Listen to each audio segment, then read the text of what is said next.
Okay? Susundan. Meron tayong charge. And then, meron tayong specific point on the right side of this charge. Now, let's give it a distance of 0.02 meters. Didiretso ko ng meters. Okay?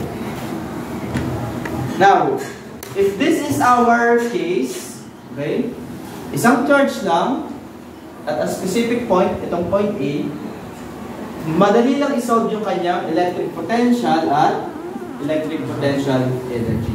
So, paano yun? So, electric potential muna. Nakalit yung pwede natin formula dito. V is equal to, ay, given pala muna, sorry. Given. So, ano yung ating charge? So, lagay natin yung sign. Positive 2 coulombs kasi positive charge yun. R is 0.02 liters. So, sa solution natin, V is equal to Q over K over R. Ano talaga yan? K times U over R. So, ito yung nag-fit na formula kasi meron tayong charge, meron tayong distance, tapos ito naman ay constant. Okay? Bawal yung Q is equal to E, ay V is equal to ER. Kasi wala tayong electric field na dito. So, abdang natin, 8.99 times 10 raised to 9 multiplied by our charge is positive 2 coulombs and 0.02 yung denominator. Direkta na natin. Ang sagot nito ay 8.99 times 10 raised to 11. Anong unit nito? Volts. Yan na. Ang dali, di ba? Sure. And then, Sige lang. how about the electric potential energy? Ano ba ang formula natin para sa electric potential energy? Secret. Q times the charge times V or yung electric potential. Since nakuha na natin ito, may value na siya. Okay? Kaya ito ano yung una natin sinosolve. So the charge, anong nga ang value ng charge? Positive 2 coulombs times, itong value na to, 8.99 times 10 raised to 11. That is equal to, oh my god, hindi ko talaga yan. 1.798 times 10 raised to 12. 12. Anong unit? Joules. Capital letter J. Ang dali, di ba? Sige po. Nasusundan? Okay? So, own yun din natin. So, sinimulan natin sa isang charge lang, tapos meron tayo isang point. Now, konting level up, pero hindi naman ganun kahirap. Gawin natin dalawang charge. Okay? Ang hirap. So, ito ay pag one charge only. Pag two charges na. Let's say we have, so drawing ko na rin, para madali. A positive charge and a negative charge here. So, ito na yung gawin natin Q sub 1. Ito yung Q sub 2. Let's give it a value. So, ito gawin natin 2 coulombs ulit. This one is 3 coulombs.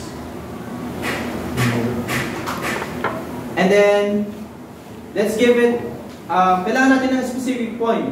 So, let's choose this.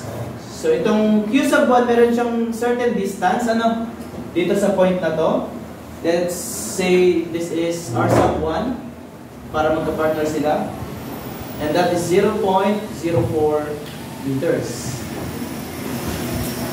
While this distance from the point, pangalanan pala natin yung point. Let's say this is point P. So, ang distance naman niya is, let's say, 0.03 meters. So, Q sub 1, R sub 1, Q sub 2, R sub 2. Okay? Let's solve. Now, kapag dalawa na yung charge, okay? At kailangan mong kuhanin yung electric potential, hindi mo yan makukuha ng biglaan. So, you need to use the superposition principle, which is yung total electric potential is equal to V sub 1 plus V sub 2. So hanggang V sub 2 lang kasi dalawa lang naman yun, dalawang charge lang. And di ba sinabi kanina na yung V sub 1 is also equivalent to K times Q sub 1 over R sub 1 plus K times Q sub 2 over R sub. Okay? Now, hindi ko na isulat yung given kasi malinaw na naman dito. Ito na lang yung gawin natin given din. Para mabilis. So, 8.99 times 10 raised to 9. Now, ang pwede nyo palang gawin dito, since parehas silang merong K, i-factor out nyo. Magiging ganito siya. Kung gusto nyo lang naman, K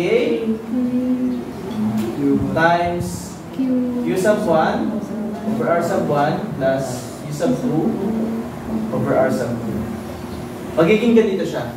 Okay? Pero kung ayaw nyo, hindi ko ilang. Alin ang gusto nyo? Ito na lang. So, ang gagawin natin, nakalabas yung K, i-factor out natin, ang matitira na lang sa dito sa loob ng bracket is Q sub 1. Isama natin yung sign. Positive 2 coulombs over 0.04 plus negative 3 coulombs over 0.08.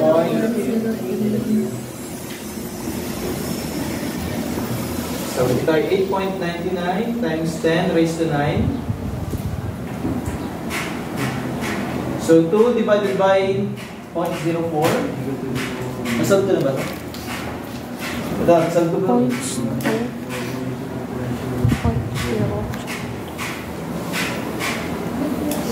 Anong sagot? 50? 50. Plus? Sure kayo 50? Okay. Then how about this one? Negative 3 divided by 0.03. By the way, negative pala ito. Negative? 100. So, simplify lang natin.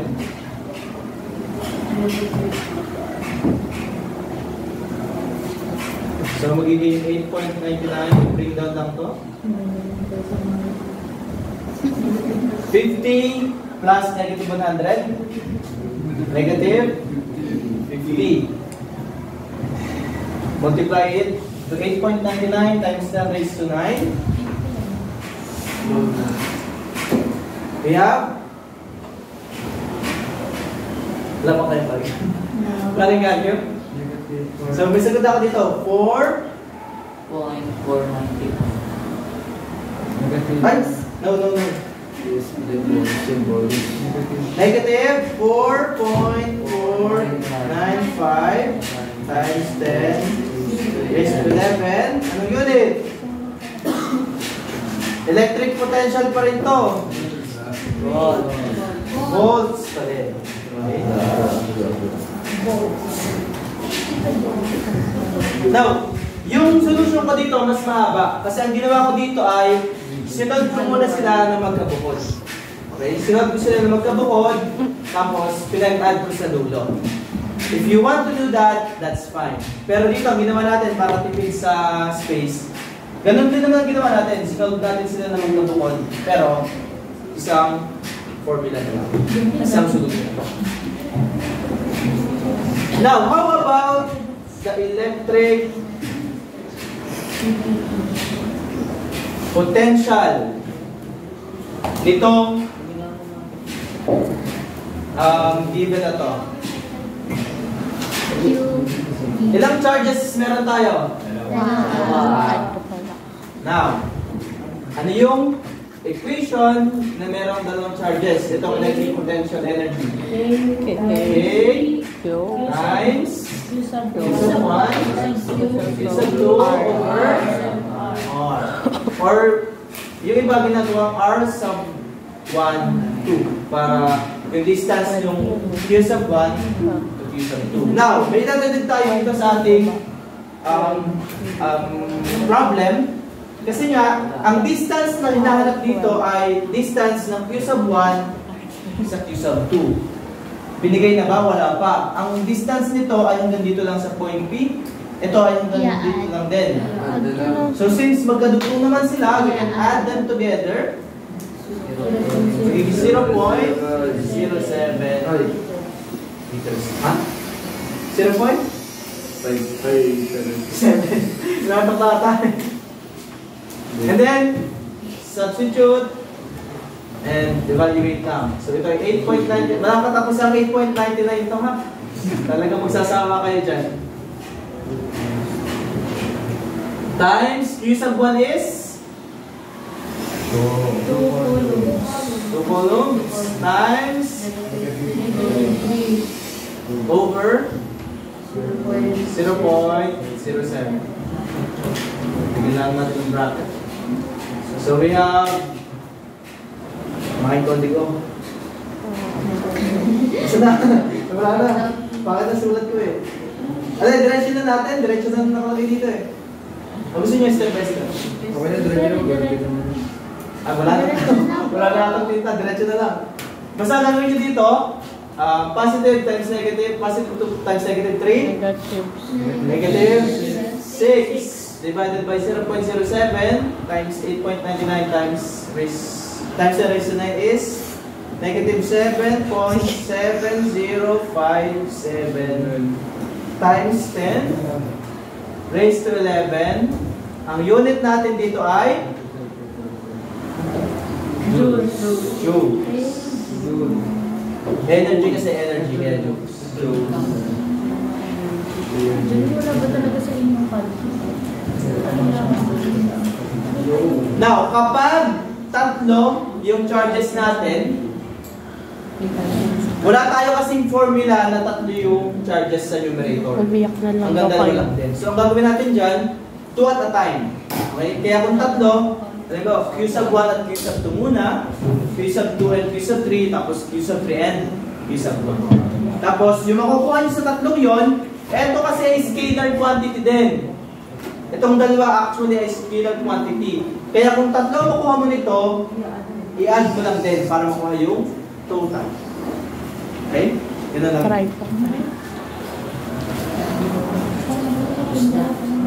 Okay, itong total electric potential na to ay para lang dito sa point na to. Okay? Itong electric potential energy ay para sa kabuuan na. Kasi kinonsider na natin yung distance ng dalawang charges. Wala tayong piniling specific point. Kung pipili man tayo ng specific point, itong point yun. Dito sa mismong piece. Question. Picture na. Ito na yung sinasabi kong mapupuno natin yung board. Tapos na po, sir. Di pa. Kakain na kami. Di pa. May 20 minutes pa. Sayang oras. Sa akin na?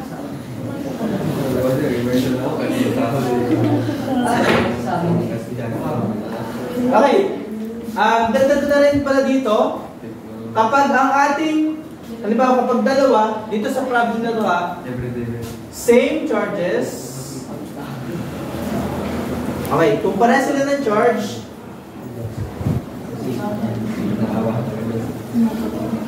the electric potential energy increases.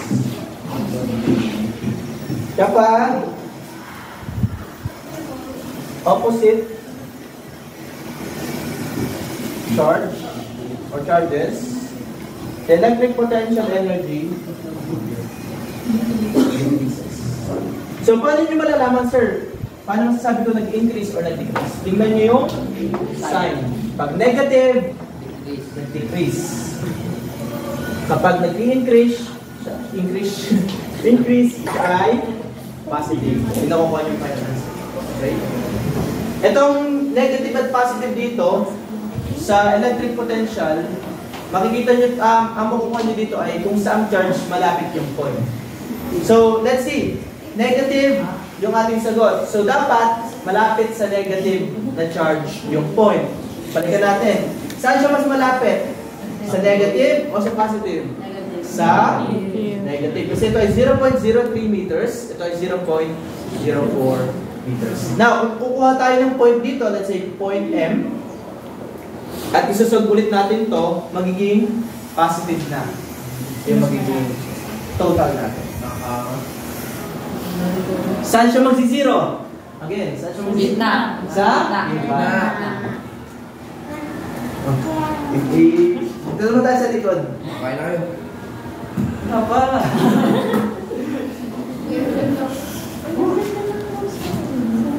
Tapos wala, may meeting ba tayo ng Wednesday?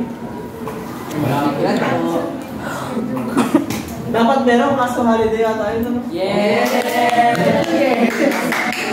Malilate naman tayo. Pasok. Na-picture na lang. Malay na ito.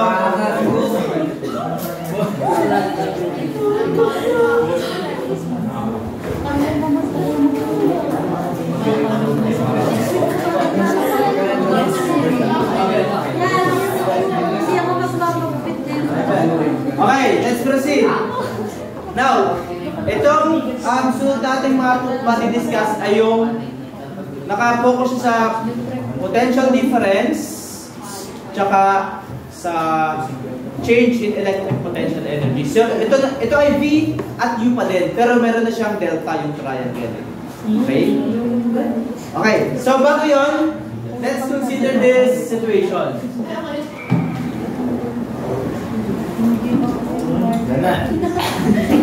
Substitute daw.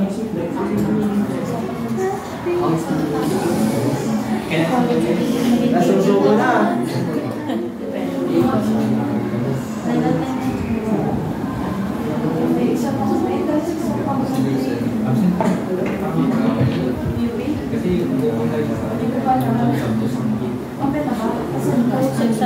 Okay.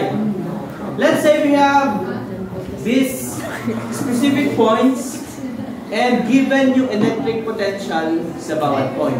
Okay? Electric potential yung mga yan. So, iba-ibang point, nag-iiba-iba yung electric potential. So, we have 5 volts here, down to 0 volts here. Okay? Now, since may electric potential tayo, and let's say meron tayo ditong positive charge, at bibigyan natin siya ng 1 coulomb na value. Now, meron tayong charge, which is Q. Meron tayong electric potential, or series of electric potential, which is V. Q times V is equal to?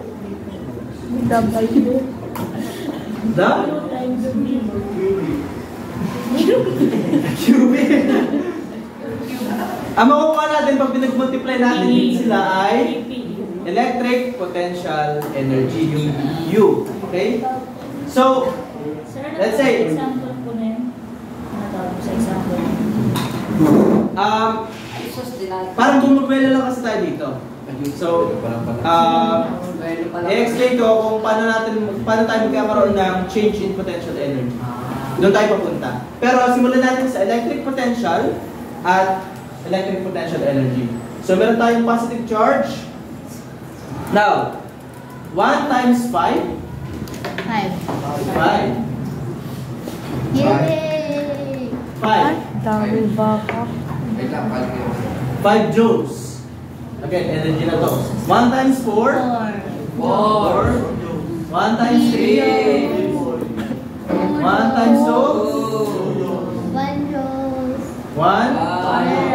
1 times 0. 0. Yeah. Okay? Now, ganito ang mangyayari. Let's have negative naman dito sa kabila. Okay?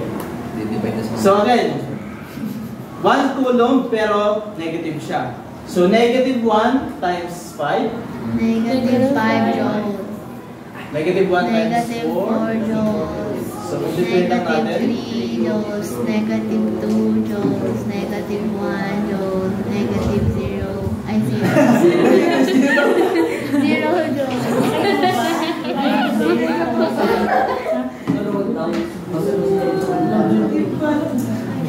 Okay, actually pwede natin siyang i-extend, pero siguro kahit mamaya natin siya gawin. Now, sa tingin nyo, itong charge, saan siya papunta? Pataas or pababa? Pagilid. Saan? So, halimbawa, kung ito talaga yung points ng ating electric potential, To the left. nasolve na rin natin yung ating mga potential energy.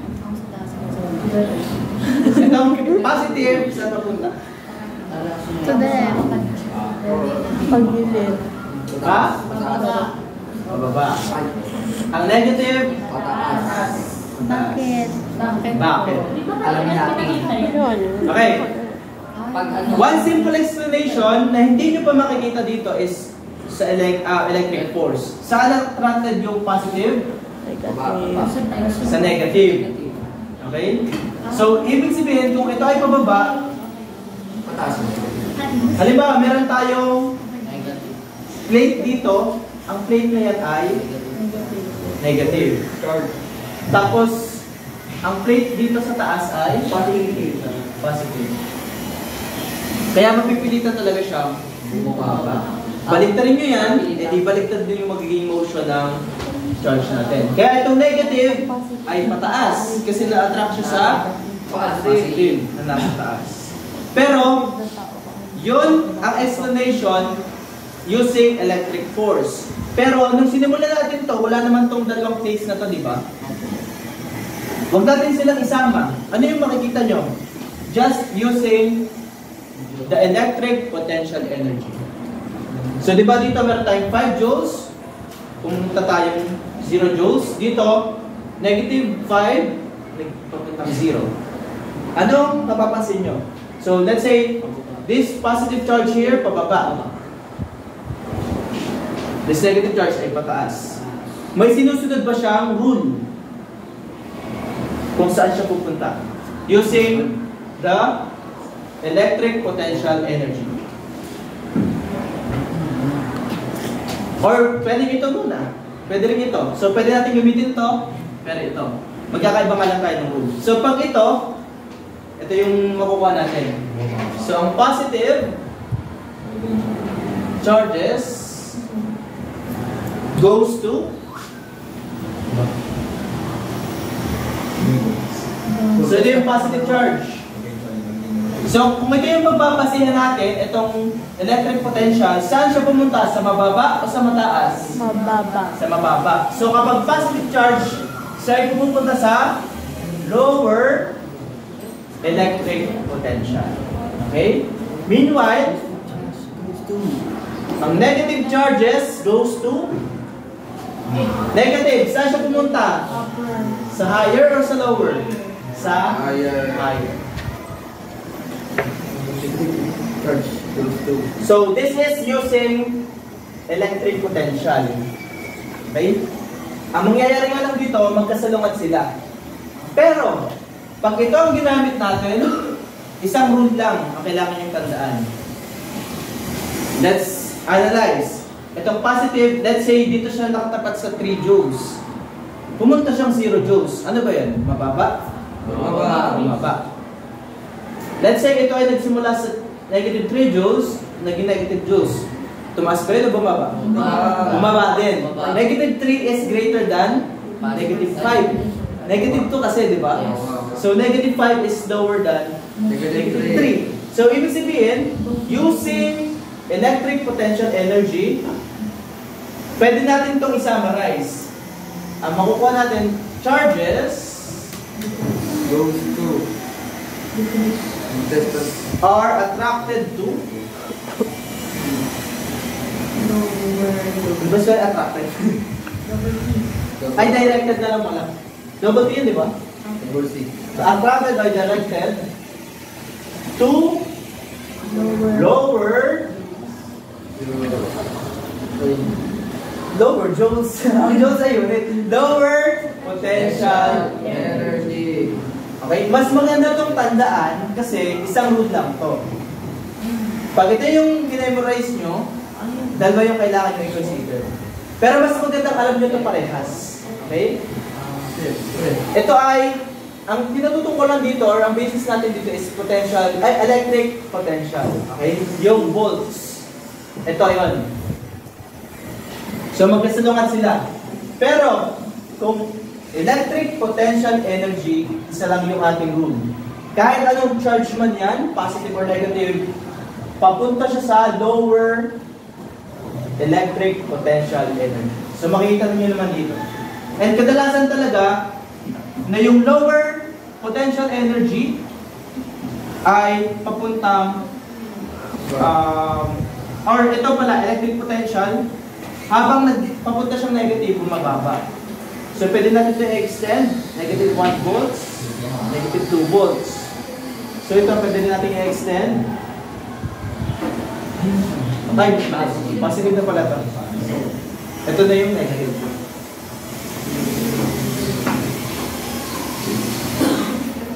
So basically, ito yung naging conclusion natin dyan.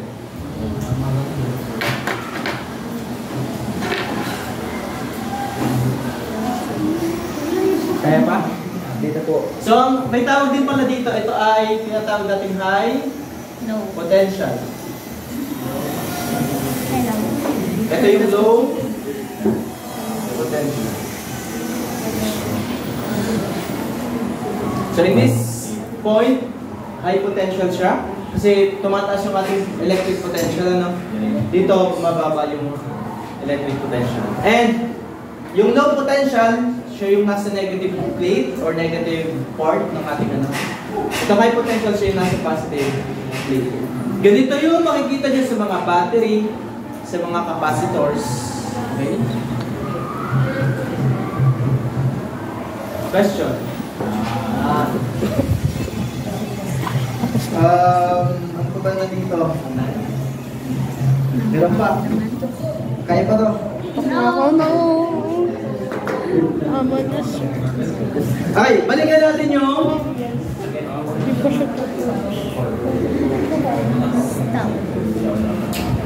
yung nasa PowerPoint kanina, ganito, di ba? So we have two states, positive and negative. Saan niya yung direction ng electric field? Ang electric field ay baba. So meron tayong electric field. At kung maglalagay tayo ng charges dito, kung positive charge, bababa. Ang negative charge, taas. Okay? Ganun lang yun. Now, in this case, ito yung high potential. Ito yung low potential. Kunin ko naman ito. Nakagdaman. Now, papunta na tayo sa potential difference dito. Tatapos na sir. Hello? Medyo, malapit na. Last part na to. Now, kapag nag-move itong mga charges na to, hindi lang yan basta gagalaw. Yan ay mag-a-accelerate. Di ba ang example ko kanina na kapag sinagi yung pusa nyo yung object na nasa taas ng inyong cabinet at nagsimula yung mahulog, mag-a-accelerate, bababa ang potential energy. So, kapag nag-accelerate na siya, yung potential energy will decrease. Okay? So, ibig sabihin, yung potential energy nitong dalawang charges na to, pag sila ay nagsimulang gumalaw, magde-decrease din. Okay? Mame-maintain nila yung kanilang potential energy kung sila ay nakatigil lang. Okay? Pero once na gumalaw na sila, ay mababawasan. So, I will introduce you to this formula. Na-encounter niyo na ito kanina. So, yung change or yung delta U is equal to charge times delta V. Okay? Work is equal to negative delta U. Alam na natin ito. That means work is equal to, so kung ito, kung ang delta U is equal dito, pwede natin siyang palitan. Isasubmit natin. So negative Q times delta V. Okay? Now, may makukuha tayong another equation dito. Hindi ko pala nasulat. Pero, nandun kasi sa PowerPoint kanina, dito ko na lang ilagay. Natatandaan nyo pa yung force is equal to charge times electric field. So, ito rin yun. Work is equal to Q times E times D. Now, ito ay work. Okay? Ito ay work din. Correct? Diba? Parehas silang work. Hindi na dapat sila lang. Parehas silang work. So, kahit magkaiba sila ng value na nakalagay dito, parehas silang work. So, it means, itong dalawang to ay equal. So, pwede natin siyang isulat as negative Q delta V. Yun na. Kaya ko muna. So, negative Q delta V is equal to Q E B. Divide both sides by Q. Ay, ito. Q. Cancel. Okay. So, we have negative delta V is equal to E B. Now, multiply both sides by negative 1 para ito ay maging positive. Negative times negative is positive delta V. Ito naman yung magiging negative E times D. Or, ito yung pinakita ko sa inyo kanina na negative E times R. Okay? Doon yun ang galing. Meron tayong dalawang equation sa work. In-equate natin, in-evaluate, nakuha to. Ito yung formula. Ano nga tawag dito sa delta V? Change in electric potential. Or, basically, potential difference. Ang galing. Okay,